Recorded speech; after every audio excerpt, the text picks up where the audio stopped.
नमस्कार, आप सभी का स्वागत है YouTube चैनल कुमार फाइनेंस पर।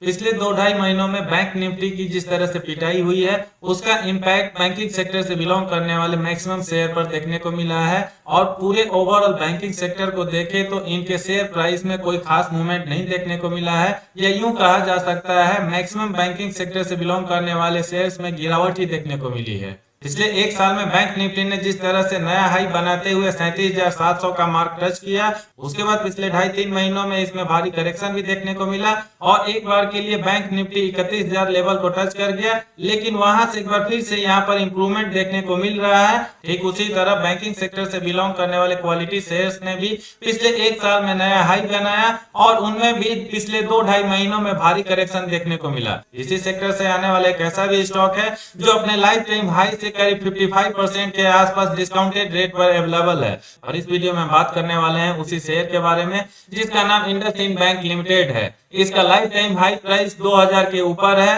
इंडसइंड बैंक लिमिटेड अपने लाइफ टाइम हाई को कब टच कर सकता है ये तो कहना मुश्किल है, लेकिन इस वीडियो के माध्यम से हम रिसेंट में ही इसका क्वार्टर रिजल्ट आया है उसको समझने की कोशिश करेंगे।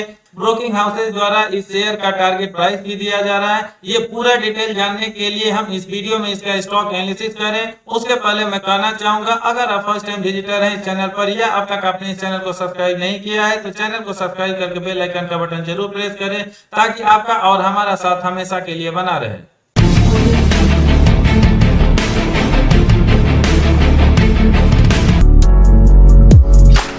सबसे पहले हम इंडसइंड बैंक का प्राइस एंड वॉल्यूम देख लेते हैं, जिसमें प्राइस परफॉर्मेंस को देखा जाए तो एक सप्ताह में इस शेयर ने करीब 3.5% के आसपास अपवर्ड मूवमेंट दिखाया है। 1 मंथ में मात्र 2.35% रहा है। 3 महीना का डेटा देखें तो यहाँ पर आपको 7.5% के आसपास गिरावट देखने को मिलेगी।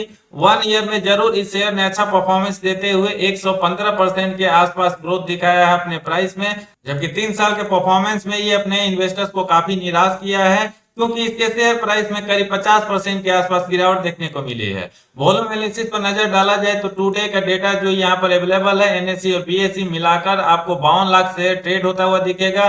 डिलीवरी का परसेंटेज यहाँ पर ठीक ठाक नजर आ रहा है और ये करीब 35% के आसपास है। एक दिन पहले का डेटा हो, 1 वीक का ऑन एवरेज डेटा हो या 1 मंथ का एवरेज डेटा हो, आपको ट्रेडिंग क्वांटिटी तो ठीक ठाक दिखेगी लेकिन डिलीवरी का परसेंटेज काफी लो नजर आ रहा है। यानी लोग इस शेयर में ट्रेडिंग तो कर रहे हैं लेकिन लॉन्ग टर्म के लिए बहुत ही कम परसेंटेज लोग हैं जो इसको होल्ड कर रहे हैं। वैसे ट्रेडिंग क्वांटिटी भी देखा जाए तो कोई बहुत ज्यादा नहीं है। एक तरह से कहा जा सकता है बहुत लोगों का इंटरेस्ट इस शेयर में नहीं है, जिसकी वजह से ना सिर्फ इसका ट्रेडिंग का क्वांटिटी कम दिख रहा है बल्कि डिलीवरी का परसेंटेज भी काफी लो बना हुआ है।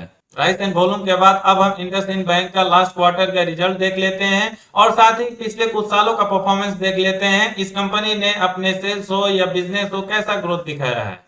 क्वार्टरली रिजल्ट में हम इंडसइंड बैंक का लास्ट क्वार्टर रिजल्ट मार्च 2021 का देखेंगे, जिसका कंपैरिजन मार्च 2020 क्वार्टर रिजल्ट और दिसंबर 2020 के क्वार्टर रिजल्ट से करके देखेंगे।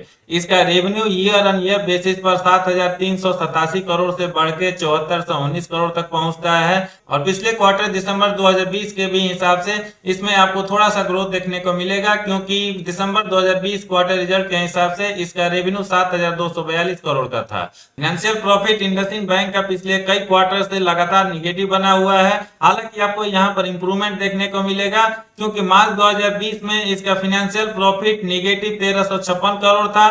दिसंबर 2020 में ये घट के निगेटिव 536 करोड़ होता है और लेटेस्ट क्वार्टर रिजल्ट मार्च 2021 के हिसाब से ये निगेटिव 517 करोड़ हो जाता है। यानी इस बैंक ने इंप्रूवमेंट तो दिखाया है अपने फाइनेंशियल प्रॉफिट में, लेकिन अभी भी ये निगेटिव बना हुआ है जो कि अच्छा साइन नहीं माना जा सकता है। अदर इनकम के थ्रू जो इंडसइंड बैंक का लगातार इनकम हो रहा है उसकी वजह से नेट प्रॉफिट इसका आपको इंप्रूव होता हुआ दिखेगा, न सिर्फ year on year quarter basis पे बल्कि पिछले 2 क्वार्टर रिजल्ट के हिसाब से भी। मार्च 2020 के क्वार्टर रिजल्ट के हिसाब से इसका नेट प्रॉफिट 315 करोड़ था। दिसंबर 2020 क्वार्टर रिजल्ट के हिसाब से बढ़ के 830 करोड़ हो जाता है और लेटेस्ट क्वार्टर रिजल्ट मार्च 2021 के हिसाब से और भी ज्यादा बढ़ के 926 करोड़ तक पहुंच जाता है। ईयर ऑन ईयर बेसिस पर ऑलमोस्ट इसमें 3 गुना का ग्रोथ देखने को मिला है, जबकि पिछले 2 क्वार्टर रिजल्ट के हिसाब से भी इसमें ठीक ठाक इंप्रूवमेंट दिखता है। अर्निंग पर शेयर भी यहाँ पर आपको इंप्रूव होता हुआ दिखेगा और ये ईयर ऑन ईयर बेसिस पर 4.55 से बढ़ के 11.98 तक पहुंच चुका है। बैंकिंग सेक्टर में एक बहुत बड़ा एस्पेक्ट होता है एनपीए का परसेंटेज, और इंडसइंड बैंक का आप ग्रॉस एनपीए का परसेंटेज देखें तो ईयर ऑन ईयर बेसिस पर क्वार्टर रिजल्ट में आपको यहाँ पर डिटोरिएशन देखने को मिलेगा।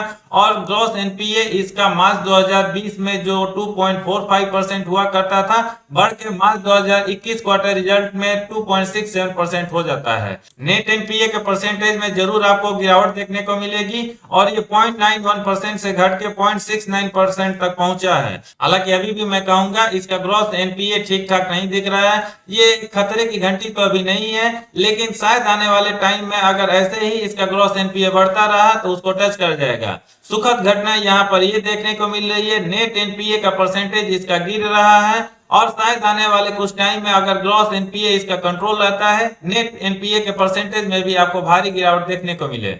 इंडसइंड बैंक के पिछले 10 सालों का परफॉर्मेंस हम देखें तो कंपाउंडेड सेल्स ग्रोथ पिछले 1 साल में 1% हुआ है, 3 साल में 19% और 5 साल में 20%, जबकि 10 साल का यहाँ पर डेटा अवेलेबल नहीं है। 3 साल का परफॉर्मेंस हो या 5 साल का परफॉर्मेंस हो, ये काफी शानदार है, लेकिन 1 साल का परफॉर्मेंस जरूर यहाँ पर आपको खराब दिखेगा। लेकिन यहाँ पर जरूर हमको मान के चलना होगा, पिछला 1 साल कोरोना की वजह से बैंकिंग सेक्टर ही नहीं बहुत सारे सेक्टर्स के बिजनेस काफी ज्यादा डैमेज हुए हैं और इंडसइंड बैंक का परफॉर्मेंस भी उसी वजह से यहाँ पर आपको काफी कमजोर दिख रहा है। कंपाउंडेड प्रॉफिट ग्रोथ पिछले 1 साल में इसका निगेटिव 34% रहा है, 3 साल का भी परफॉर्मेंस अच्छा नहीं है और ये भी निगेटिव 7% है, जबकि 5 साल का परफॉर्मेंस आपको पॉजिटिव तो दिखेगा और 5% के आसपास है ये, लेकिन फिर भी ये काफी पुअर है अगर इसका कंपैरिजन हम इसके कंपाउंडेड सेल्स ग्रोथ से करें तो। स्टॉक प्राइस सीएजीआर में पिछले 1 साल में इस शेयर ने जबरदस्त परफॉर्मेंस देते हुए 115% का ग्रोथ दिखाया है, 3 साल में इसका परफॉर्मेंस काफी खराब रहा है और ये निगेटिव 21% है, 5 साल का भी परफॉर्मेंस इसका अच्छा नहीं है और ये निगेटिव 2% है, जबकि 10 साल का परफॉर्मेंस एवरेज है और ये करीब 14% के आसपास है। रिटर्न ऑन इक्विटी आपको एवरेज ही दिखेगा, हालांकि बैंकिंग सेक्टर में काम करने वाली मैक्सिमम कंपनीज का रिटर्न ऑन इक्विटी आपको इसी रेंज और इसी लेवल के आसपास दिखेगा, इसलिए बैंकिंग सेक्टर के हिसाब से इसको ठीक ठाक माना जा सकता है। पिछले 1 साल में आरओई इसका 9%, 3 साल में 12%, जबकि 5 साल में 13% है। इंडसइंड बैंक का बैलेंस शीट आपको ठीक ठाक नजर आएगा क्योंकि इसका रिजर्व पिछले 5 सालों में 17,088 करोड़ से बढ़ के 33,371 करोड़ हुआ है, यानी इसमें ऑलमोस्ट डबल का ग्रोथ देखने को मिला है। बोरोइंग्स यहाँ पर बहुत ज्यादा इंपॉर्टेंट रोल प्ले नहीं करता है क्योंकि हर बैंक का काम ही होता है मार्केट से वो एफडी वगैरह के माध्यम से पैसा उठाते हैं और फिर उसको लोन में कन्वर्ट करके डिस्ट्रीब्यूट करते हैं और जो उनको इंटरेस्ट में मार्जिन मिलता है one hand to another hand करने में, वही इनका प्रॉफिट होता है और उसी से पूरे बैंकिंग सेक्टर काम करता है।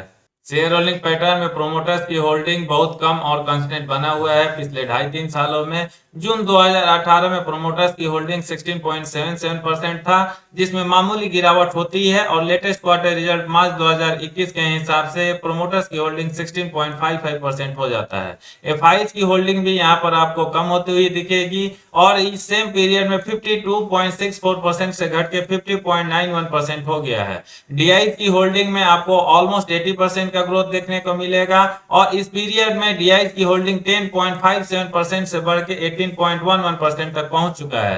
पब्लिक की होल्डिंग में भी आपको यहां पर गिरावट ही देखने को मिलेगी और ये 20.02% से घट के 14.43% तक पहुंच चुका है पिछले 2.5 सालों में। इंडसइंड बैंक का लास्ट क्वार्टर रिजल्ट और पास्ट परफॉर्मेंस देखने के बाद इसको लेकर जो ब्रोकिंग हाउसेज द्वारा टारगेट प्राइस दिया जा रहा है उसको देख लेते हैं। ब्रोकिंग रिसर्च में यहाँ पर लेटेस्ट टारगेट प्राइस तो नहीं दिया जा रहा है, लेकिन यहाँ पर डेटा जो अवेलेबल है 30 जनवरी 2021 से 17 फरवरी 2021 तक का है, जिसमें अलग अलग ब्रोकिंग हाउसेज द्वारा इसके शेयर का टारगेट प्राइस दिया जा रहा है और मैं आप लोग के साथ इसको इसीलिए शेयर कर रहा हूँ ताकि बेसिक आपको समझ में आए ये शेयर कहाँ तक पहुंच सकता है आने वाले टाइम में। 30 जनवरी 2021 को दौलत कैपिटल ने इसको इकोमुलेट करने के लिए सजेस्ट किया था, जब इसका मार्केट प्राइस 846.25 था और टारगेट इसका 940 रुपया दिया था।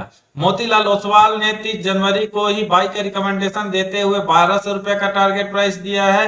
31 जनवरी को प्रभुदास लीलधर ने बाई का रिकमेंडेशन देते हुए 1026 का टारगेट प्राइस दिया है। 1 फरवरी 2021 को आईसीआईसीआई डायरेक्ट ने बाई का रिकमेंडेशन देते हुए 1050 टारगेट प्राइस दिया है। 16 फरवरी 2021 को शेर खान ने बाई का रिकमेंडेशन देते हुए 1340 का टारगेट प्राइस दिया है, जब इसका मार्केट प्राइस 1058 रुपये 65 पैसा था। और लास्ट इस शेयर का टारगेट प्राइस 17 फरवरी 2021 को एक बार फिर से प्रभुदास लिलधर द्वारा दिया जा रहा है, जब इस शेयर का मार्केट प्राइस 1032 रुपये 60 पैसा था, तब उन्होंने इसका टारगेट प्राइस 1195 रुपया दिया है।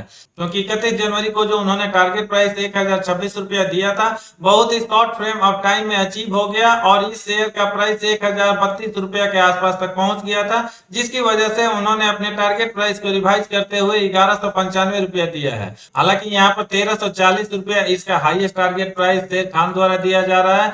डील्स पार्ट में जो ब्लॉक डील दिया हुआ है, यहाँ पर आपको क्वांटिटी ट्रेड होता हुआ दिखेगा। कोई ऐसा बड़ा डील आपको देखने को नहीं मिलेगा जहां पर बड़ी कंपनी इस शेयर को बाई करके होल्ड कर रही है। बल्क डील में भी आपको वैसा ही कुछ स्थिति देखने को मिलेगा। यहाँ पर भी लोग बड़ी क्वांटिटी में शेयर ट्रेड तो करते दिख रहे हैं, लेकिन होल्डिंग किसी की तरफ से आपको नहीं दिख रहा है। फाइनली अब हम इंडसइंड बैंक का इन्वेस्टमेंट चेकलिस्ट देख लेते हैं और समझने की कोशिश करते हैं क्या इस शेयर को बाई करके चलना चाहिए, चाहे आपको लॉन्ग टर्म के लिए जाना हो या शॉर्ट टर्म के लिए जाना हो। इंडसइंड बैंक का इन्वेस्टमेंट चेकलिस्ट पर नजर डाले तो जो 5 पैरामीटर दिया हुआ है, एकमात्र पैरामीटर आपको डिविडेंड रिटर्न्स रेड जोन में दिखेगा। हालांकि ये कोई बहुत बड़ा इंपॉर्टेंट रोल प्ले नहीं करता है, क्योंकि बहुत सारी कंपनी जैसी होती है जिनके शेयर प्राइस में अच्छा ग्रोथ देखने को तो मिलता है, लेकिन वो कंपनी डिविडेंड कोई खास नहीं देती है। Intrinsic value, returns versus FD rates, entry point या रेड फ्लैग का कोई इशू नहीं है, इसलिए ये सारे पैरामीटर आपको ग्रीन जोन में दिखेगा और इसके बेसिस पर कहा जा सकता है किसी को भी इस शेयर को बाई करके चलना चाहिए। ये बैंक लार्ज कैप से बिलोंग करता है। करंट टाइम में इसका मार्केट कैप 71,640 करोड़ है।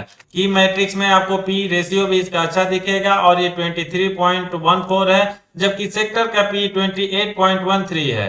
किसी भी बैंक का मैटर हो या कंपनी का मैटर हो, अगर उसका पी रेशियो सेक्टर पी से कम नजर आता है, उसके लिए एक पॉजिटिव और अच्छा संकेत माना जाता है।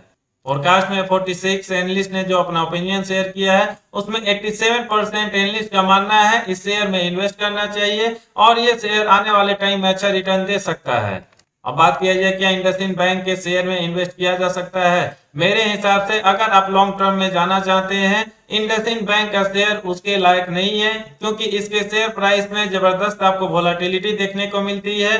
पिछले 3 साल का परफॉर्मेंस देखे तो ये निगेटिव ही है, जबकि 5 साल का परफॉर्मेंस हो या 8 साल का परफॉर्मेंस हो, वहां पर भी इसके शेयर ने कोई बहुत अच्छा रिटर्न नहीं दिया है और एक तरह से इस शेयर ने अपने लॉन्ग टर्म इन्वेस्टर को निराश ही किया है। 1 साल का परफॉर्मेंस जरूर इस बैंक का काफी अच्छा है और 100% से ज्यादा का रिटर्न दिया है। इसलिए मेरे हिसाब से अगर आप शॉर्ट टर्म ट्रेडिंग करना चाहते हैं या 1-2 साल के लिए इस शेयर को बाई करना चाहते हैं, वहां पर आप इस शेयर के साथ जा सकते हैं, जहां पर आपको ठीक ठाक मुनाफा मिल सकता है। और जैसा कि ब्रोकिंग हाउसेज द्वारा इसके शेयर का टारगेट प्राइस दिया जा रहा है, वो ऑन एवरेज 1200-1250 रुपया हो रहा है और 1-1.5 सालों में 945 रुपया से ये शेयर 1200-1250 तक भी पहुंचता है, अच्छा रिटर्न मिल सकता है। इसलिए एक बार फिर से मैं रिपीट करना चाहूंगा, अगर आप चाहते हैं लॉन्ग टर्म पोर्टफोलियो के लिए इस शेयर को ऐड करना, मेरे एनालिसिस के हिसाब से ये शेयर उस पर खरा नहीं उतरता है। शॉर्ट टर्म ट्रेडिंग जैसे 2 महीना 4 महीना हो या 1 साल 1.5 साल 2 साल के लिए इन्वेस्टमेंट हो, उसके लिए आप इस शेयर में इन्वेस्ट करके चल सकते हैं। इस वीडियो में इतना ही। ये वीडियो कैसा लगा कमेंट करके जरूर बताएं। पसंद आए तो लाइक का बटन प्रेस करके जो भी इंटरेस्टेड है इंडसइंड बैंक लिमिटेड के शेयर में, उसके साथ जरूर शेयर करें। पूरा वीडियो देखने के लिए धन्यवाद। जय हिंद।